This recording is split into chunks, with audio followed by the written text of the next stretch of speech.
Happy Friday, September 22nd, Spartans. Homecoming Friday. Let's take care of business today, TCB, so you guys can get out of here with the weekend ahead of you and no responsibilities for world history. Today, we're talking about Sumer, the ancient region of Sumer. And then when I'm done talking about that, probably 15 minutes, there's a video clip to watch. When we are done with the Sumerians, you have questions 23 through 26 due for Monday. We are cutting this section in half. We will talk about the Akkadians and the Babylonians, if you've ever gone to Sunday school. Akkadians and Babylonians on Monday. Plus, that'll give us a little bit of time to catch up in case we need to.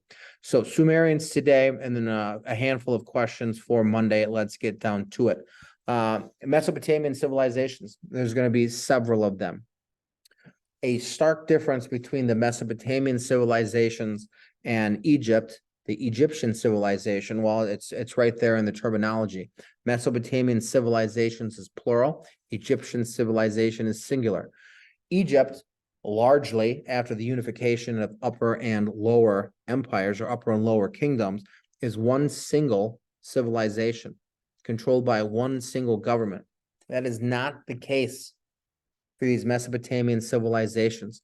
Although the Mesopotamian region of Sumer develops more or less along the same timeline as the Egyptians, and they might have actually beaten the Egyptians in certain features of civilization, characteristics of civilization. They don't last very long. Their longevity is relatively short because there are multiple Mesopotamian civilizations. I'm going to go to slideshow here so you can see this. There are a bunch of city-states here, a bunch of independent cities that will eventually compete with one another, that will eventually wipe each other out. Sumer is this region right here. There are a handful of cities in this region, but then we'll cover the Akkadians, we'll cover the Babylonians. These city-states will spread out and take over all of Mesopotamia. That's why they don't have the longevity of the Egyptians. A lot of similarities between the Egyptians and the Mesopotamian civilizations, but one stark difference. The Egyptians last thousands of years, while these civilizations, their measurement of existence is in, centuries, not millennia. Before I move on, I would stop here, watch this 4-minute YouTube clip on the Sumerian civilizations and Sumer itself. It gives you a nice little overview, gives you some nice illustration and context as to what's going on. So you can pause this and obviously watch that. But just like Egypt, right, this civilization starts along a couple of rivers, right? Humans need a few things to survive. They need water, thus the river. They need fresh water, thus the river. They need fertile soil, thus the river, because it floods and replenishes the soil. And they need a warm climate in which to grow food. Thus, the exact same thing happens in Mesopotamia, part of the Fertile Crescent that Egypt is a part of. All right, more or less follow the same timeline. You got migrants that move in. They'll migrate around the region and they will eventually set up permanent civilization, permanent cities. And again, this all happens right around the same time that the Egyptians are doing the same thing, right? Unlike one government in Egypt, these guys are broken into a bunch of different governments for specific cities throughout the region. They'll have writing, right? It's a similar type of pictographic writing. The Egyptians have hieroglyphics. The Sumerians have something called cuneiform. The Sumerian culture will contribute just as much to math and to time and to measurement and to architecture as the Egyptians. Where the Egyptians are doing their architecture and work largely in squares, Sumerians are going to develop theirs largely based on the circle, the arch, an architecture feature that we still use in the 21st century due to its strength and efficiency. All right. While the Egyptians will have pyramids, the Sumerians will have ziggurats. Mathematically, the Sumerians are going to give us, the idea of a circle, the functionality of a circle. These are the first people that are going to be able to develop the wheel and then actually use it. They'll be able to develop measurements of time that are smaller in length.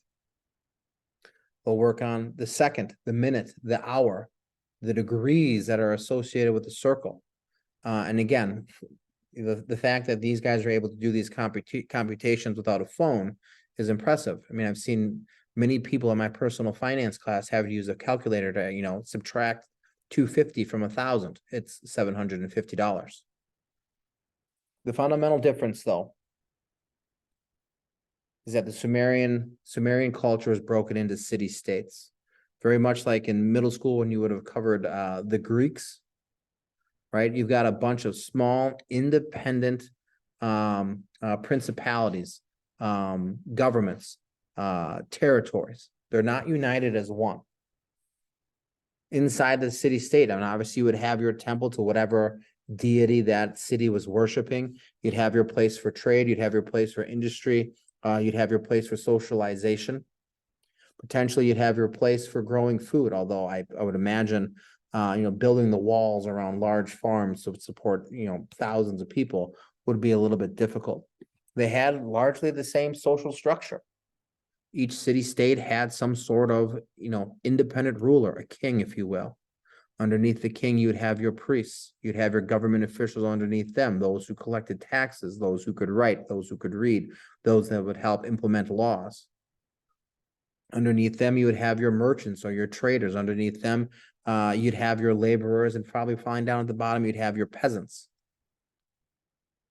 Perhaps those slaves, if there was capture and conquest, because from time to time, these city-states would go to war with one another.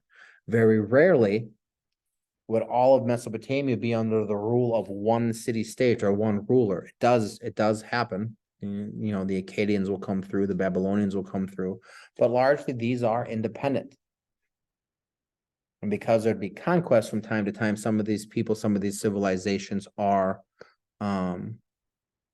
eliminated.